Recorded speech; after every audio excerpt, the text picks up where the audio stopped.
Les analystes s'attendaient à ce que le départ de Bouteflika et la reprise de main de la situation par l'armée algérienne mettent un terme à la colère de la rue, et que la Grande Algérie se remette du choc en s'engageant sur une voie qui l'amènerait vers une meilleure exploitation de ses infinis potentiels du progrès. Mais c'était sans compter avec ces inépuisables projets auxquels travaillent jour et nuit les officines occidentales et qui se braquent désormais sur une Algérie riche en hydrocarbures. Au moment où le monde entier a les yeux rivés sur la rue algérienne, les Américains, eux, continue de resserrer l'étau autour de ce secteur stratégique qu'est le pétrole algérien. Mardi, Abdelmoumen Winkadour, le patron de la société publique algérienne des hydrocarbures, Sonatrach, a déclaré que les dirigeants de Chevron seront en visite dans les locaux de Sonatrach, la semaine prochaine, pour discuter d'un partenariat de production de gaz de schiste et de pétrole. En Algérie, Anadarko avait entre autres comme objectif de développer une partie des immenses ressources de gaz de schiste que possède l'Algérie. Elles font d'ailleurs partie des plus importantes dans le monde. Cette rencontre devrait permettre à Sonatrach, dit l'agence Ecofin, de réitérer à Chevron son attachement à ce segment qui est censé jouer un rôle central dans la vision SH 2030 de Sonatrach. Au cours de cette rencontre, les autorités algériennes devraient clairement exposer leurs ambitions et leurs attentes. Eh bien, c'est avec ces ambitions que les Américains ont un problème.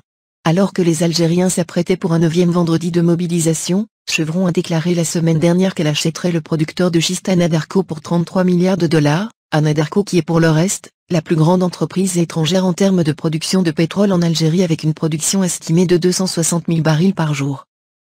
Parallèlement à cette extension très sournoise de la présence US dans le secteur pétrolier algérien, le chef d'état-major de l'armée algérienne, Ahmed Gaïd Salah, à qui l'Algérie doit pour l'heure l'échec des plans de déstabilisation la visant, se trouve confronté à une inquiétante machination.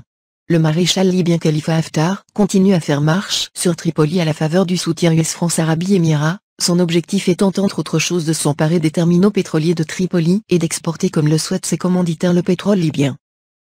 L'état-major de l'armée algérienne se dit méfiant, et a raison, de l'implication de la France aux côtés du maréchal Khalifa Haftar. Haftar se présente comme un anti-algérien et il ne s'en est jamais caché. Aux yeux de Gaïd Salah comme d'autres généraux de l'armée algérienne, la percée de Haftar est une menace sérieuse dans la mesure où Haftar n'a jamais caché son dédain et sa fin de non-recevoir à l'égard de la médiation algérienne dans un dossier où l'Algérie n'a cessé de dénoncer l'intervention de l'OTAN, les ingérences occidentales et tout le malheur que celles-ci ont apporté à la région. Il est vrai que l'homme fort de l'armée algérienne n'est pas apprécié par Paris depuis longtemps.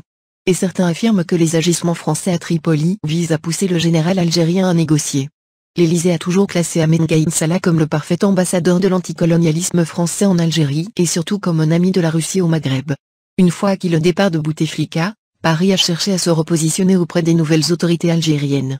Sauf que le nouvel homme fort du régime algérien, le patron de l'armée Gaïd Salah, pose ses conditions pour une entente avec la France, au nombre desquelles figure en bonne place la non-ingérence française. Les analystes estiment que la France s'apprête à passer à l'étape supérieure de son plan, il s'agit désormais de titiller le séparatisme berbère.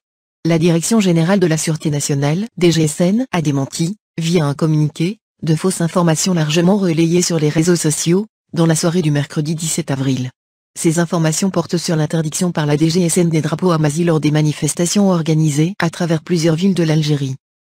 Au demeurant, les Américains ne semblent pas étrangers à toute cette machination.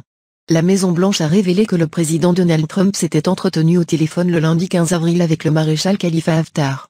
Le président Trump a reconnu le rôle important du maréchal Haftar dans la lutte contre le terrorisme et la sécurisation des ressources pétrolières libyennes. Ils ont discuté d'une vision commune de la transition de la Libye vers un système politique démocratique et stable, a prétendu ce vendredi 19 avril la Maison-Blanche dans un communiqué.